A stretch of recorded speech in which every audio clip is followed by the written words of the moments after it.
Ésaïe 66, à partir du verset 10, je lis la parole de Dieu.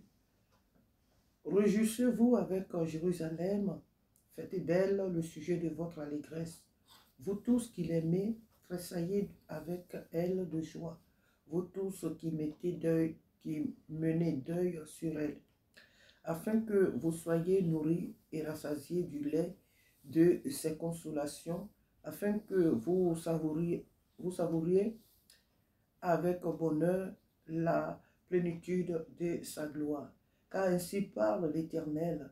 Voici, je dirigerai vers elle la paix comme un fleuve, comme un fleuve, et la gloire des nations comme un torrent débordé, et vous serez allaités, vous serez portés sur les bras et caressés sur les genoux. Comme un homme que sa mère console, ainsi je vous consolerai, vous serez consolés dans Jérusalem.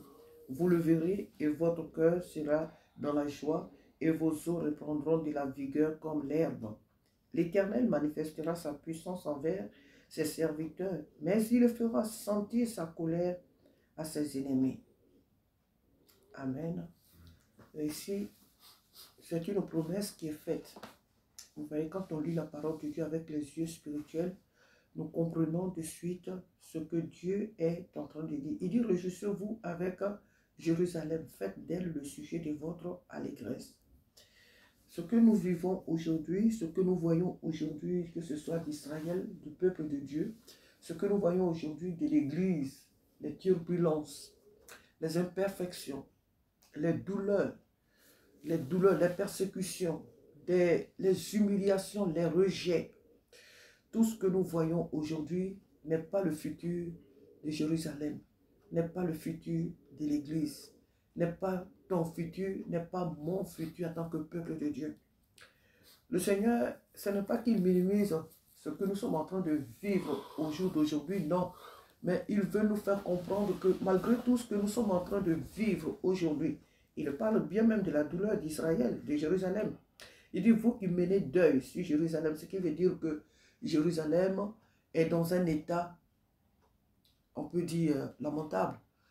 Aujourd'hui, dans un état critique, aujourd'hui, dans un état difficile.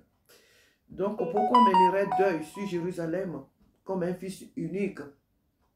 Parce que Jérusalem, aujourd'hui, traverse des moments très difficiles. L'Église traverse aujourd'hui des moments difficiles. Chacun de nous aujourd'hui traverse des moments difficiles et on a l'impression qu'il n'y a plus d'espoir, il n'y a plus d'espérance, il n'y a plus de secours apparemment. Mais ce matin, le Seigneur veut nous faire comprendre qu'il y a un avenir sûr pour la maison de Dieu, pour les enfants de Dieu, pour le peuple de Dieu. Le Seigneur nous promet ce matin que notre aujourd'hui n'est pas notre demain. Et notre demain ne sera pas notre après-demain. L'année 2024, 2025 ne ressemble en rien 2024. Et 2025 ne ressemblera pas à 2026. Si Jésus tarde encore à venir et que nous sommes encore sur cette terre, nous devons comprendre qu'en tant que peuple de Dieu, notre vie ne reste pas au même niveau, ne reste pas au même, comment on appelle, au même niveau, dans la même situation, même si les épreuves semblent être là toujours, mais nous devons savoir que ce que le Seigneur nous réserve, c'est la délivrance, c'est la restauration. Et nous devons espérer en cette restauration. Nous devons espérer en l'Éternel pour cette délivrance qu'il nous a promise. La vie d'un enfant de Dieu, ce n'est pas une vie de misère, ce n'est pas une vie de choses, comme on appelle, une vie de désespoir, une vie de malheur. Non.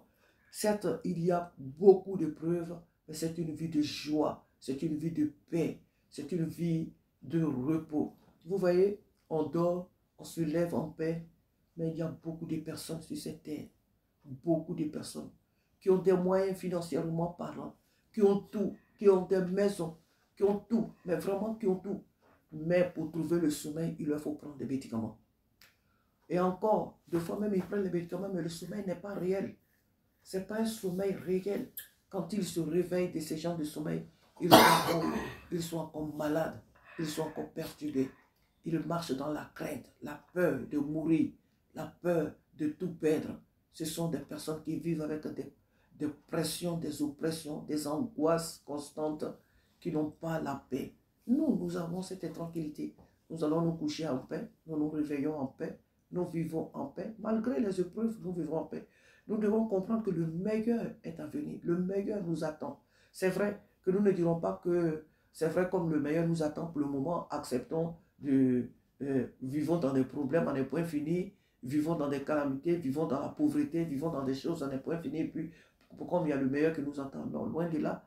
Mais nous devons savoir que même si ces choses que nous n'appelons pas nous-mêmes, les épreuves que nous n'appelons pas, qui viennent à nous, les difficultés que nous n'appelons pas, mais qui viennent à nous, même si ces épreuves-là sont là, nous devons comprendre que le Seigneur nous délivrera. Nous vivrons le meilleur.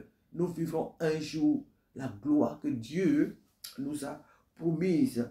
Et cette gloire, elle est véritable. Il dit, comme un homme que sa mère console, ainsi je vous consolerai, vous le verrez, vous serez consolés dans Jérusalem. Jérusalem est la ville du roi. Jérusalem est le siège de Dieu.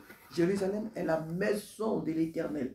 Il n'y a qu'à Jérusalem qu'on peut trouver la paix. Il n'y a qu'à Jérusalem qu'on peut trouver la véritable paix, la vie, la consolation. Pourquoi? Parce que Jérusalem, c'est la présence de Dieu. Nous parlons ici de Jérusalem, actuellement Jérusalem qui peut être la présence de Dieu que chacun de nous peut vivre même chez lui.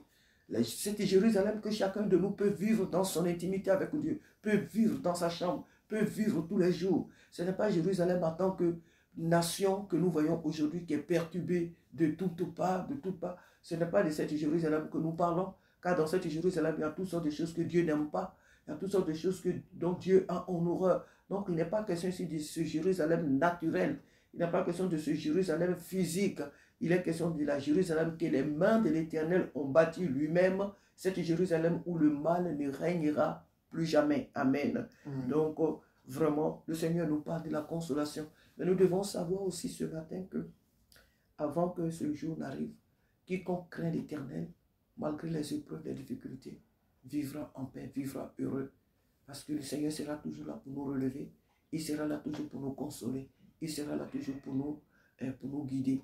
Donc notre espérance est à jamais affermie. Notre foi est à jamais affermie. Que Dieu nous aide ce matin. Que le Seigneur nous aide ce matin à espérer en sa parole, en ses promesses. Car il veille sur sa parole. Quand nous lisons la parole de Dieu comme ça, on se dit, mais attends, avec toutes les épreuves que j'ai vécues, jusqu'à quand Dieu sait toutes choses. Espérons en l'Éternel. Espérons en sa bonté. Celui qui s'attend à l'Éternel n'est jamais dans la confusion. Celui ou celle qui s'attend à Dieu, qui a le regard fixé sur le Dieu souverain, n'est jamais dans la confusion. Dieu nous donnera toujours tout ce dont nous avons besoin sur cette terre pour être heureux, pour ne pas mendier notre pain, pour ne pas être à la merci de nos ennemis. Dieu nous donnera toujours à la mesure de ce dont nous avons besoin sur cette terre pour vivre dans la paix.